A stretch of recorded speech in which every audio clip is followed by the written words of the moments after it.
Hi, welcome back to another video. Today we'll be looking further into the HL extension of digital technology, but further into the negative effects of modern technology. We already looked into the positive effects and specifically the studies, so we'll be doing the same here today, looking into the studies, but only into the negative effects of modern technology. As it was with the positive effects, there are 5 different types of effects that we're going to be looking into. So the first negative effect is specifically to do with learning or note taking. The second one is multitasking.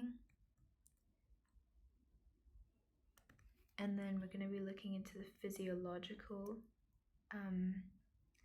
effects, so through grey matter, which we actually looked into in the positive effects. We're going to be looking at emotional contagion as well.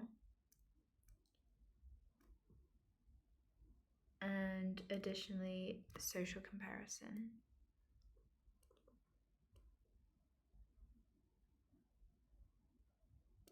So these are our 5 negative effects that we'll be looking into, but the study's only in this video. Now, just remember that obviously these effects are not limited to the ones you could potentially talk about in your LAQs, long answer questions. However, we will only be covering these 5 within this section. So feel free to use different studies, not necessarily the ones that are mentioned in this video today. But yeah. Okay, so now we'll be looking into learning or note-taking.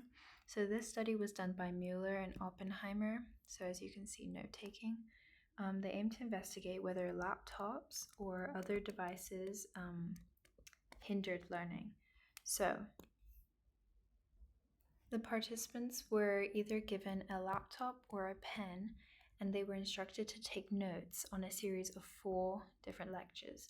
So the lectures were films of a graduate student reading from a teleprompter. So there were different themes, including bats, bread, vaccines, and respiration. Now, you don't need to mention these, however, it's good to know. So participants were told they would be tested in a week's time, and they were not allowed to take their notes with them. In the study condition, so this is the study condition, the participants were given 10 minutes to study their notes before they were tested. In the no study condition, the participants were immediately tested with no reviewing, and the questions were categorized into factual and conceptual questions. Now, the results showed that the participants who had taken notes with their laptops performed worse on the tests of both factual and conceptual understanding compared to those who took notes longhand or with their hands.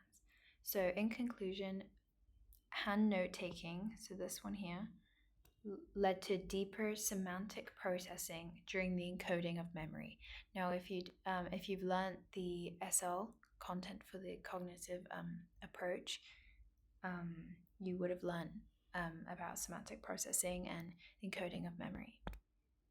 Now we'll be looking into the effects of multitasking.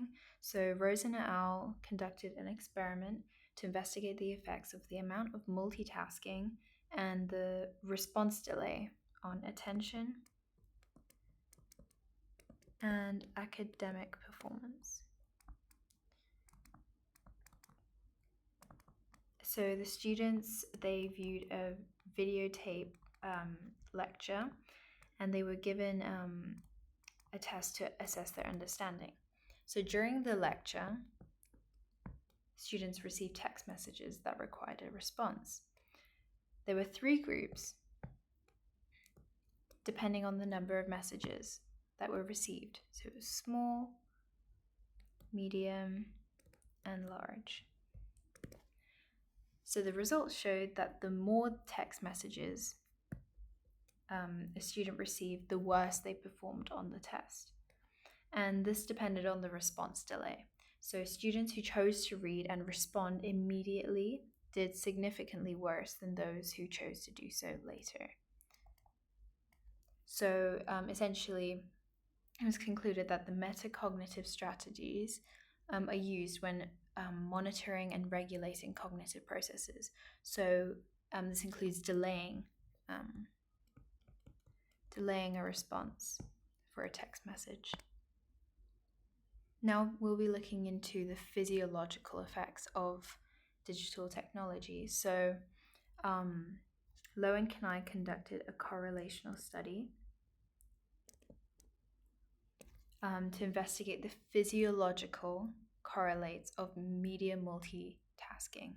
So as you might remember from the biological approach or from the previous video on the positive effects,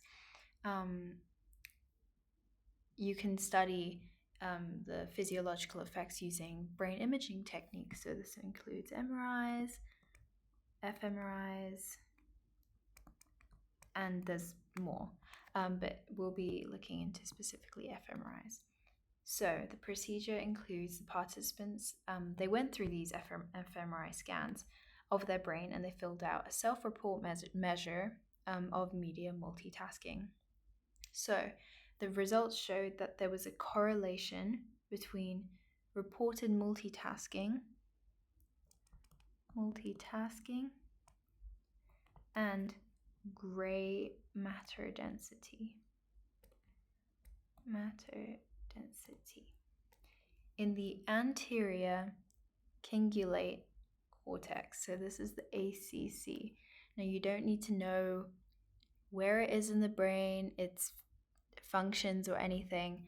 You just need to know that in the study they found physiological effects of the ACC, and it's good to know what it stands for. So people who are prone to media multitasking, they demonstrated reduced cognitive control and the ability to regulate emotion.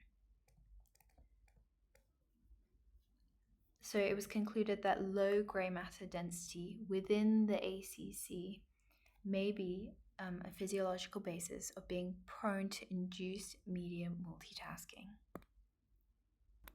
So this study suggests that there is a neurological impact as we're looking at the brain. There's a neurological impact through providing evidence for the ACC's role in multitasking behaviors. So what fMRIs they look for compared to MRIs, which look at brain structure, the fMRIs, they look more towards brain activity. So that is where MRIs and fMRIs differ. And this was why the fMRIs were used in the study. So now we'll be looking into Kramer et al. That performed a study looking specifically into Facebook. So this is why I picked this image here. So they investigated the idea that the information in an individual's Facebook feed could cause emotional contagion. Just draw arrows to suggest contagion, which means the transfer of emotional states from one person to another.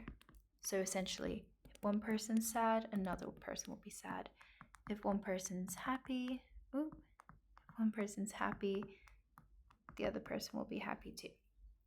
Okay, so the researchers collaborated with Facebook to alter the content of the newsfeed seen by approximately 690,000 users. So participants between 10% and 90% of positive posts, which was one or more positive words of their friends, were omitted from their feed.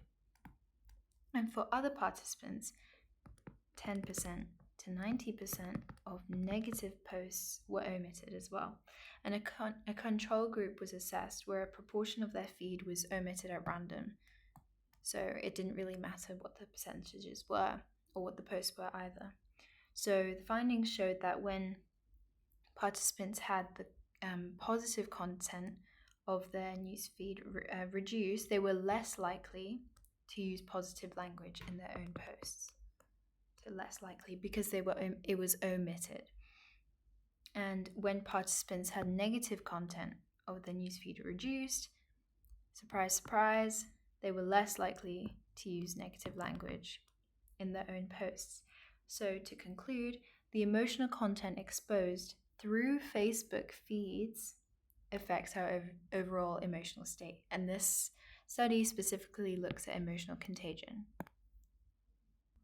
Finally, we'll be looking into a study that looks into social comparison. So this was Shu and Edge's study that was they used a survey and a questionnaire. So they aimed to investigate the influence of the availability heuristic on how Facebook users evaluate themselves compared to others. So this essentially looks at social comparison. So the participants completed a survey. Just draw a little survey here. They completed a survey using a Likert scale. So it's essentially just a scale where you rate to indicate how strongly they agreed with statements. For example, other people are happier than me. They also indicated how many hours a week they spent on Facebook, how long they used Facebook for, and the average time they spent with friends a week, as well as the number of friends on Facebook that they didn't know personally. So people they followed essentially.